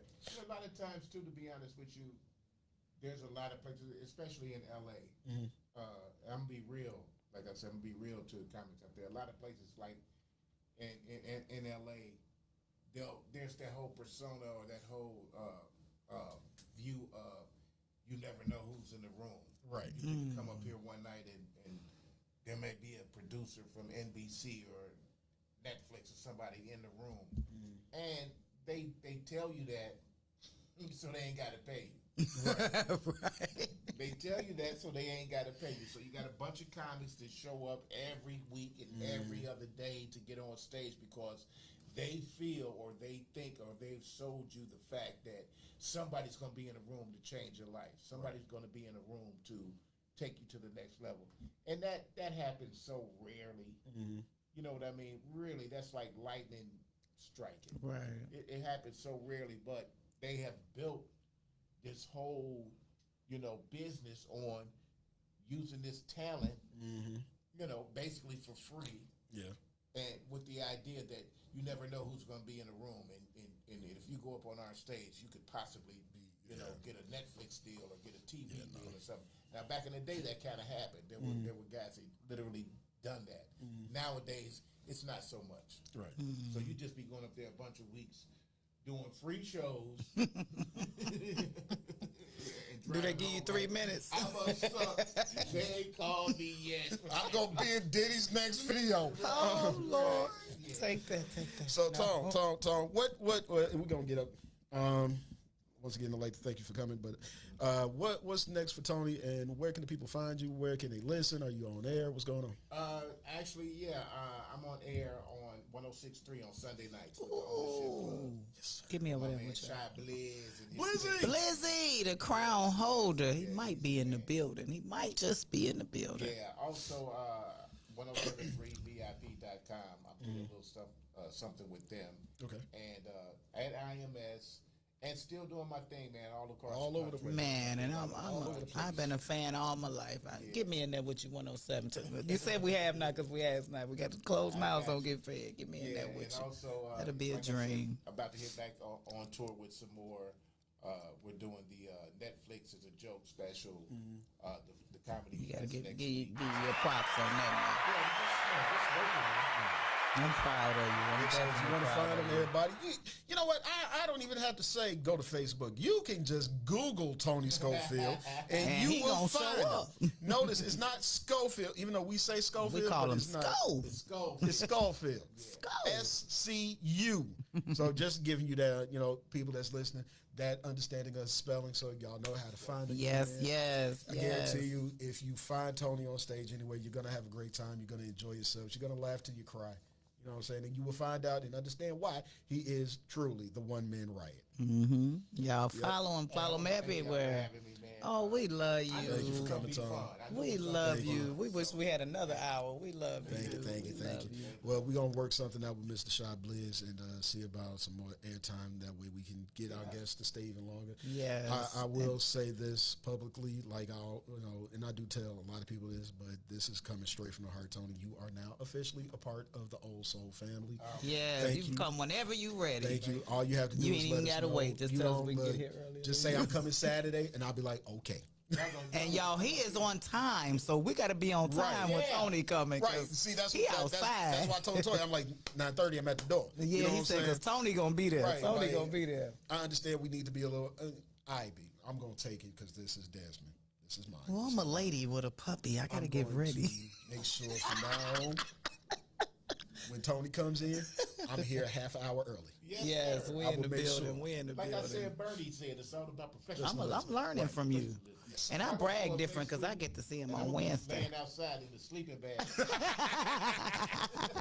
Yes, whenever you want to come. And you know you always welcome to my show, but you're too busy teaching, so I'm going to change my time just for you. Yes, sir. And Mr. Donovan sent my dance for you. He said, go on, do your dance. I love to see you dance.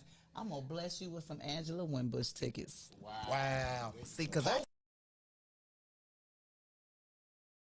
can't sing like her, so I'm going to let you see the real one. If Donovan comes from Mississippi, Oh, he in Mississippi? Donovan's in Mississippi. Dang, Donovan. Well, Donovan, who you I want tell to you go what, in hold your on, honor? Hold on. Donovan, if you and Karen come up from Mississippi, we got 2 tickets for you. Angela Winbush in the building. And it's come back, when is it, June? June 1st. June 1st. June 1st. Come on, Inbox me, check let me out. know if y'all can come. Vacation. And Man. I will make sure Toy holds 2 tickets for you for Angela Winbush. I got you. All right? I got you. And next week, if he play the right music, I'll give you the dance. Here we go. Next week. Throw my dollars. No, I'm just kidding. Toy, where can the people find you? Oh, you can find me. No, not say at the club. No, you can find me. Going You can find me on Toyana Classberry, Facebook, the Toyana Extremely Blessed. I think they finally took it off. Check it out for me, Des, because they had the nerve to block me. IG, yeah, that's Toy. YouTube, Toyana Classberry, and follow me, y'all. Support me. Just don't follow me to the crib, because I do have stars. Desmond gonna be my security, and now I got Tony. Tony got my back. ain't securing nothing but food and plates right now. Oh, Des, you supposed to have my back. I'm your co-host. I ain't gonna do nothing but run and call the After 40, that's what we call now. We call the people. Oh, man. Yo, look, it's your boy Desmond. We're about to get up out of here. Thank everybody for coming in. Tony, definitely thank him for, Thank y'all. for his Tony, we presence, love his you. We energy. love you. I got to be like Tony when I grow up, y'all. My girl, Toy. Hold on. Y'all supposed to be here? Let me know. Let me know. Oh, Let me know. we got y'all back. know. We I got got you. y'all back for sure. I'd like to thank my co-host Toy for all her energy. And if you want to find me, all you got to do is search me up. You can Google my name too, Desmond Daly, or you can look me up on Facebook, Desmond Daly. All forms of social media, Desmond Daly, DesmondDaily.com. Name is spelled Desmond, Dailey, because that E is everything. And with that being said, I'm going to holler at y'all next week. Mellow fella. Don't know who might be here. You never know. You know what I'm saying? We might have a special guest, or we just might have a whole bunch of booty clapping by Toyana.